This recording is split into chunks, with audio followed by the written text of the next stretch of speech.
Good morning and welcome to this weekly market update.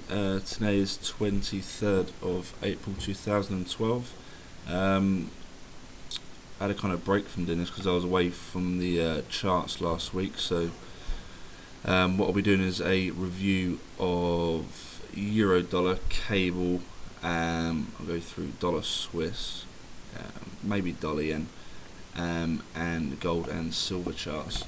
Just trying to give some sort of weekly sort of outlook, some sort of perspective for the week. So I'll have a look at the weekly charts, daily charts, maybe even the 4 hour and 1 hour as well. For any new followers, we have 3 moving averages on these charts here. The red one is the 55 simple moving average, the purple is 100 simple moving average, and the gold is the 200 simple moving average. Okay, let's not waste any more time, let's go straight to euro dollar. So this is the weekly chart we got here. In terms of the recent sort of fib swing setup that I'm looking at, it's from this recent swing low here. People that have been watching these videos will know that this is the recent one I've been looking at, and it's been reacting very, very nicely. So as I was away from the charts, what kind of did we have last week? As you can see, this 50% level is still holding very, very nicely, at around one spot 30.55.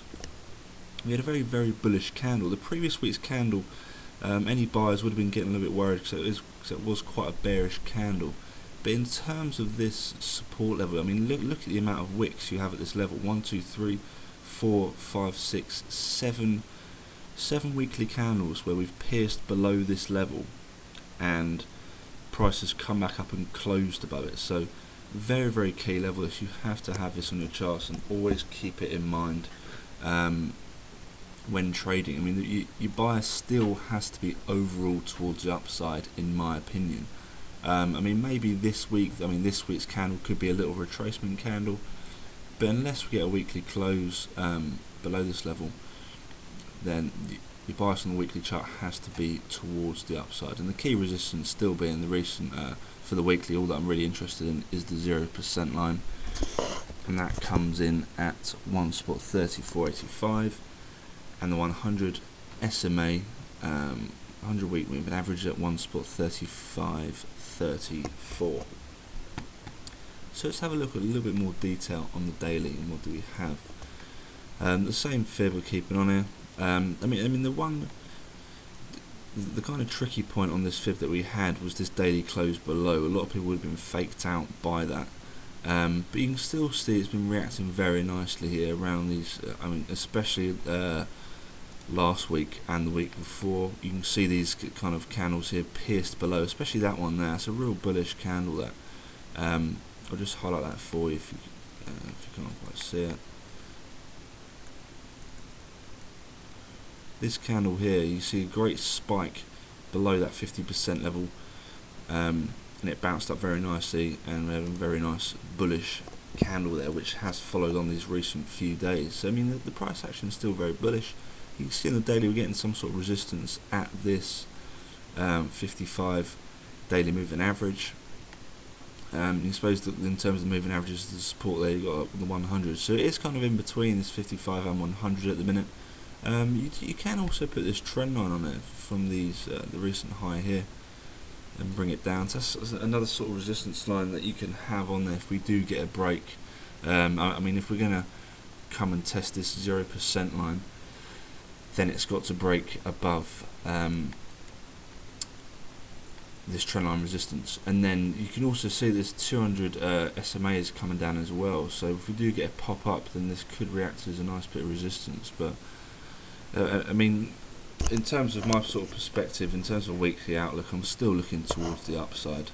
Especially, I mean, if we come down to this 50% level, then a lot of people will still be continuing to buy, in my opinion. But very, very interesting chart, really. I mean, on the 4 hours are nothing really. Actually, I suppose we could have this the fib from the high here and down to the low. It acted as quite nice sort of resistance over here, this 50% level, but around here it's been a bit sticky really, so not that really interesting on the 4 hour. In terms of weekly outlook, I'd just be looking at the daily really. But yeah, quite a nice chart. So let's have a little look at cable now. On cable, amount of times I've drawn this. Very nice trendline support still holding. You have to always keep that in mind. And then the main resistance is around here, this one spot 67.50 level. So it's playing out very nicely inside that inside this triangle. In terms of the weekly, we spoke about it before. This kind of cluster of these moving averages here, we've now got a solid break above that and close above the 200 week moving average. So cable's still looking very, very bullish really. In terms of the weekly, all I'm really concerned about is this 167.50, as that's the big resistance level on the weekly. You can see it multiple times around this sort of level here on the left, and then around here. Very, very nice level on the charts there. In terms of the daily, what do we have in terms of sort of more kind of weekly outlook? Let's have a look on the 4 hour. I spoke about this before. This week, this recent fib move. You can probably see a bit clearer on the daily actually. This recent fib setup, we spoke about it. Well, not last week obviously, but the week before. The bias was still towards the upside around this 50% level. We had a nice sort of cluster of moving averages here. The 55-day and the 200-day, and they kind of coincided around this 50% level, and we've got a lovely bounce, especially last week. 1, 2, 3, 4, 5. Well, pretty much all last week, every day was a bullish day. We've now broken above this high here on the daily, so I mean the odds are will be to get some sort of test at 123.6. But as you can see, if you look to your left, you can see these highs here which coincide with the current highs. So it is testing a bit of resistance at the minute. What level was that? Yeah, you can see it's acting very, very nicely there. That 161, let's say 161.30. So a key level to look out for there. Looks like it's testing some sort of resistance at the minute. So we could see some sort of retracement. But if you look at last week's weekly candle, very, very bullish. So you'd expect it to go up. But I mean, this week it could just be a little retracement week. I mean, in terms of the weekly, we could just get a retracement candle which comes down, test the 0% level, and then we may get some sort of continuation pattern. But in terms of the overall perspective, you have to, well, in my opinion, I think you've still got to be very, very bullish on cables, looking very, very bullish indeed. Let's have a look at dollar Swiss now. Dollar Swiss on the weekly, not massively interesting really. I mean, it's still in between this the 55-week and 100-week SMAs. That's all I'm really concerned about. Let's have a look on the daily. Should be a bit more interesting. We have the trendline support around here. Interesting area on the chart, and also the trendline resistance. So we're kind of consolidating between this level here, and we're looking for a breakout. If we zoom in, I mean, what do we get here? I mean, it seems to be a bit sticky, especially last week in between the 55-day and the 100-day moving averages, and we've had a daily candlestick below. So, but it's still not a massively interesting chart unless we get some sort of breakout. If we do get a breakout to the upside, then the first sort of resistance level is this 100-day moving average, and if we get a break below the support level, then it's the 200-day moving average that I'd be looking out for on the charts. Let's have a look at dollar yen. Dollar yen, we've spoken about before. All we're really concerned about is if we've got some sort of healthy retracement. It's really due a healthy retracement. It didn't quite come down to this the 50% level. Let's have a look at. I mean, you can see around now it's quite sticky because it's around the 100-week SMA. Previously, it was acting as nice support around here, and now it looks to be acting as a bit of resistance. But we have had a candlestick open above this level. So the Sunday open was above this 100-week moving average. So that looks quite interesting actually. And if you look at the daily, I mean, yes, it was shy at coming to this 50% level, but if you look to your left here, you can see a nice bit of support around here. So we're bouncing off of this support. What level was that? Let's say around 80 spot 35 there. So you can see there, and the recent dip here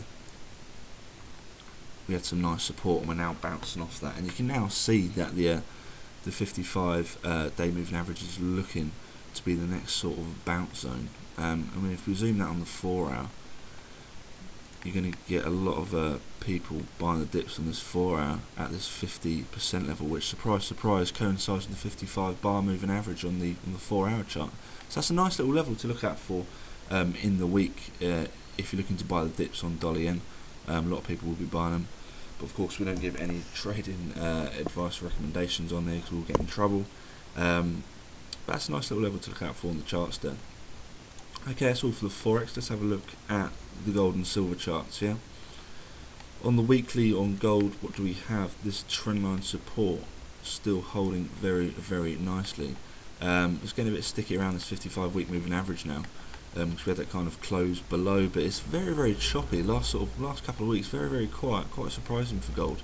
I'm quite unaware of what sort of news came out last week, as I was away. But you can see, well, especially the last couple of days, very, very choppy action. Not a lot of momentum. In terms of daily though, you can see the 100-day moving average acting is very, very good resistance there, and that stands at the 1677 level. In terms of the recent fib move, for any sort of dip buyers, you can still see it's holding at the 61.8% level on the daily chart. If we zoom into the 4 hour, do we have any more sort of clear direction?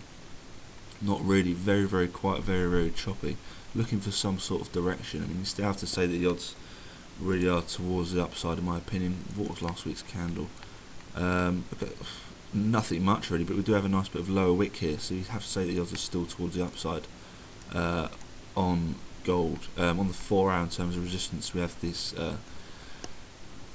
the 55 bar and the 100 bar moving average as a kind of confluence resistance zone. But I mean, in terms of me, the bias still is towards the upside for gold, in my opinion. In terms of silver now, what do we have? We haven't looked at silver in a while, I don't think, but we normally look at gold. But in terms of the weekly, nothing really much of interest. That recent fib move, not too interesting at all. If we go to the recent swing fib move on silver, it's still kind of hovering below this 50%. So, but what I'd be looking out for on the weekly chart is this 100-week moving average. What's going to happen at this level? You can see we had a nice reaction at the 55 week moving average there. I'll just highlight that for you. You see we had a very nice reaction at the 55 week. What's going to happen around here if it comes down here? Maybe we may get a little bit of sell-off and then it'll bounce off this 100-week moving average. Very key level there. Let's have a look on the daily. Is there sort of any sort of clear direction? A bit more. No, I mean, what's really capping is this 100-day moving average. If we do get any pop to the upside, that'll be the first sort of resistance I'm looking at. But in terms of any sort of dip buying opportunity, it looks like people want to. It looks like people are going to want it to come down to this 61.8 for a sort of healthier buying opportunity, because there's no sort of clear signals to buy silver at the minute.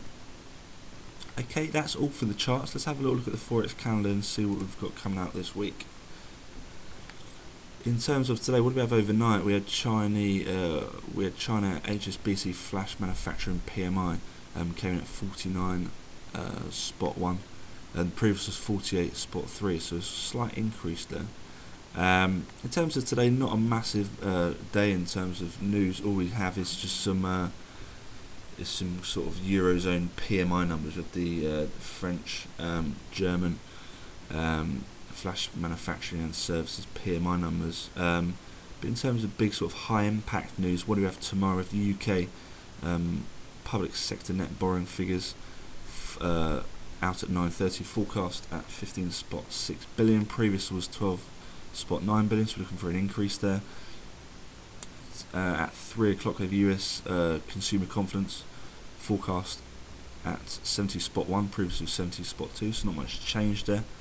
We have US new home sales forecast at 321,000, previously was 313,000 on Wednesday. What do we have? 9:30. We have UK preliminary GDP numbers, and also sorry at 8 a.m. we have ECB President Mario Draghi speaking, so that'll be interesting to look out for. Earlier than usual, actually. That's quite interesting. That. But yeah, the UK numbers out at 9:30. Forecast at 0.1%. Previously, it was a shocking number, wasn't it? Minus 0.3% for the GDP. So big contraction there. A lot of slow growth. At 1:30. UK time, we have the US core durable goods orders numbers month on month, forecast at 0.6%. Previously it was a very good number at 1.8%. And at 5:30 UK time we have the FOMC statement. What will Ben Bernanke be saying? And also the federal funds rate expected to stay very, very low rates there. What do we have on Thursday? We have the weekly jobless claims, US unemployment claims forecast at 378,000, previously was 386,000, and the US pending home sales numbers month on month forecast at 1.4%, previously was minus 0.5%. And on Friday, we have some Japanese news, BOJ press conference, and all day we have the G7 meeting. So be very, very careful on Friday because we could have any sort of news coming out of the G7. And at 1:30 p.m. UK time, the big US advanced GDP numbers. So very, very big numbers there. Be careful if you're trading euro dollar or anything really, because that's going to have a big impact. Forecast at 2.6%, so we're expecting a slowdown from the previous numbers, which were 3.0%. So quite an interesting week actually in terms of the news. We have some very big data out there, big GDP numbers out, and we have FOMC and we have Draghi. So keep an eye out for those bits of news because they will affect the markets. Okay, hope you've enjoyed this webinar. Have a great week trading. I'll catch you next week. Take care.